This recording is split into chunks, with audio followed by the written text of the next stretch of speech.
So, my second theoretical perspective that I'm applying to my participant Fran O'Hare's life is ecological theory, which was developed and explained by Bronfenbrenner in 1979.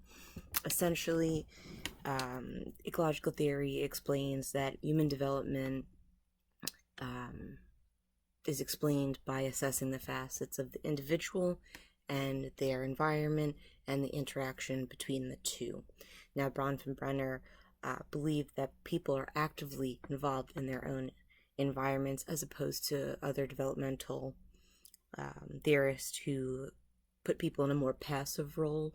Bronfenbrenner believed that people are not only actively engaged in their own environments, but that the development of a person and their environment are constantly changing, and that people are born with both negative and positive tendencies, that they are both equally influenced by nature and nurture, meaning that just because a person is born with a positive um, tendency, that doesn't automatically mean that the person is going to pursue and expand upon those positive tendencies throughout their life.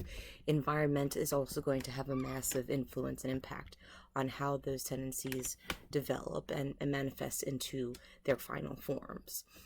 It is also a really essential tenet of ecological theory that the way people perceive their environments and their experiences significantly affects their well-being.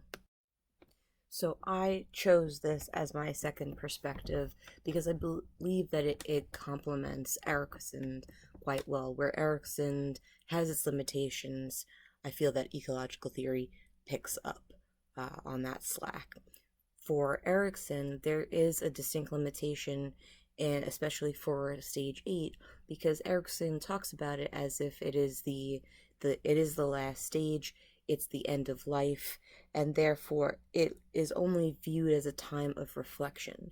But just as in all other, issues that we spoke about previously, about lacking the view of that the older adult as their own person and existing, and dealing with the current happenstances in their own lives, it's just not a matter of reflection, like their life has passed them by. They're still living, they're still alive.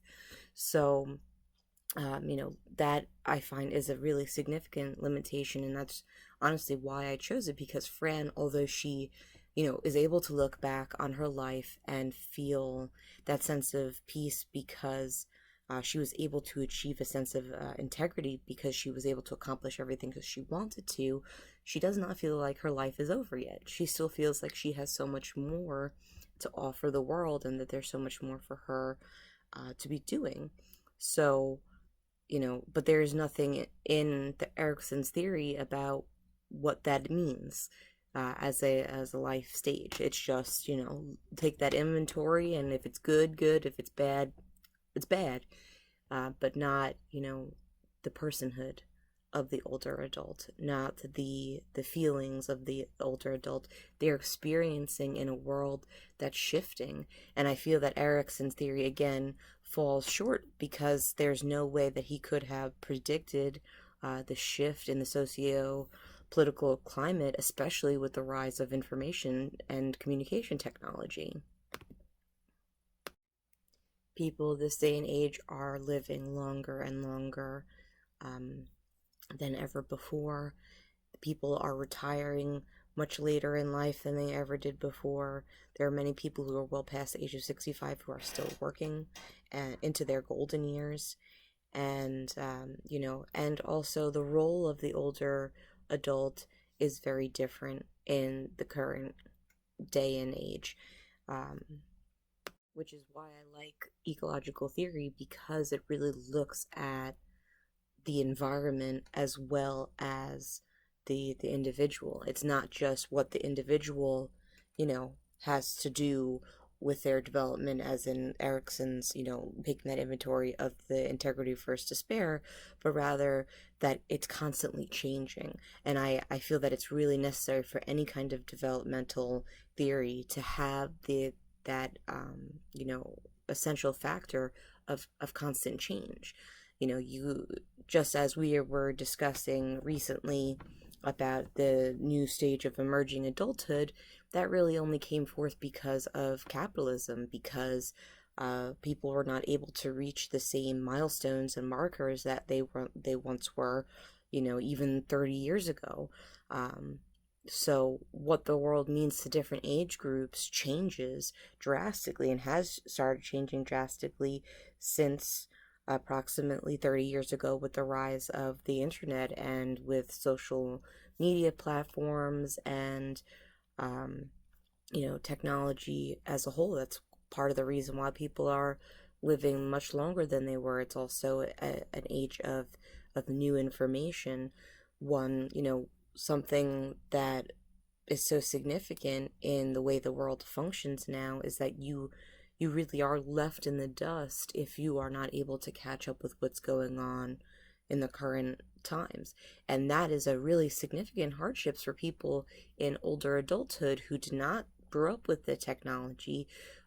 That younger generations who have never lived without the technology look at that and immediately assume that those people are invalid, which I think is really unfortunate because, people like Fran and her parents who were immigrants, they really have a unique voice as to what their lives were like back then, and the younger generations really can't comprehend what that was. And when we don't pay attention to our history, we are doomed to repeat it, even if it's not going to be the same because technology is involved.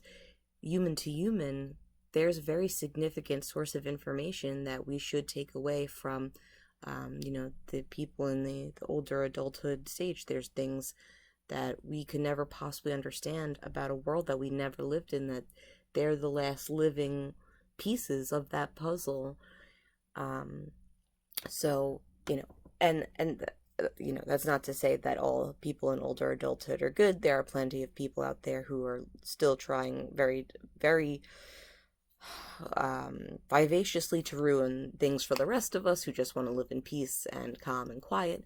But for somebody like Fran, who has dedicated her life to, motherhood and education and reading to children and infants and wanting to travel and being so open and accepting, that I feel is a real loss on our part. And I think that it's necessary to look at,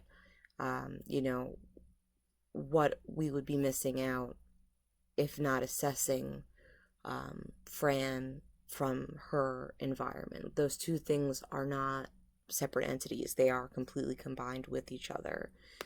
So even though Fran, lived in economic poverty for the very earliest years of her life, again, she looks back on that time with great warmth and remembering, hanging out with her older brothers and all of their friends, and she would hum little songs or, you know, um, walk around and watch them play poker, or she just had tons of different memories of how simple and beautiful things were back then. And obviously it's always easy to look at our past with rose-colored glasses, but she really only remembers the support and the love of her family. So now you have somebody who is vibrant and humorous and caring like Fran.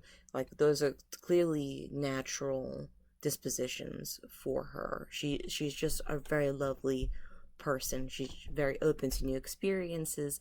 And I think that's really important to note, that she was alive during a time where women were not really seen as anything other than going to be a mother, or they were secretaries, nurses, or teachers, and like that was it.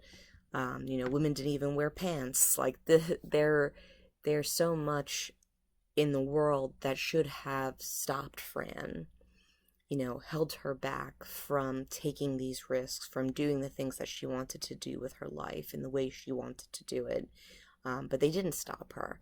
And I think that her environment, her family environment, has a lot to do with that, because as I had said, having the two older brothers who are significantly older than her, plus her father, she said that she felt like she had three father figures, all of whom loved her and supported her and wanted to see her best. That her mother was extremely warm and loving and wanted to see her do her best. She had nothing but a home environment of love and support. So even when she faced a world that ultimately would have told her to sit down and be quiet, she decided, nope, that's not what I'm going to do. And she didn't. And she, as I have said previously, there were many women that she knew and that she was friends with that did sacrifice a lot of themselves to fit this picture perfect idea of what a woman should be at the time. And that never worked for Fran. She was determined to be exactly who she wanted to be. And in that sense, the home environment and her natural dispositions um, really were so strong together, they overrode the the expectations and the pressures of the world outside.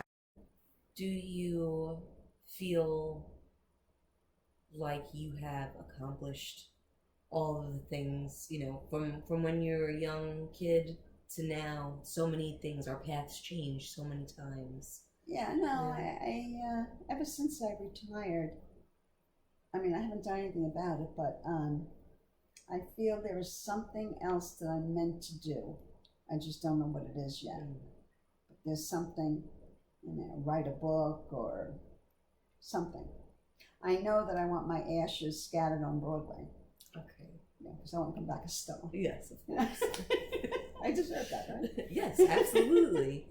And that's, I think that, from what you've described of your life, you have this very vibrant energy, always looking for something that will help you expand who you are. Right. And I think that it's really cool that you got to, you met someone that you obviously love, Right. and you had this beautiful family together, and they're all doing their own things, and now you kind of, you have this time to really focus on yourself again, like Right. figuring out what that means. Yeah. Do you feel empowered by that?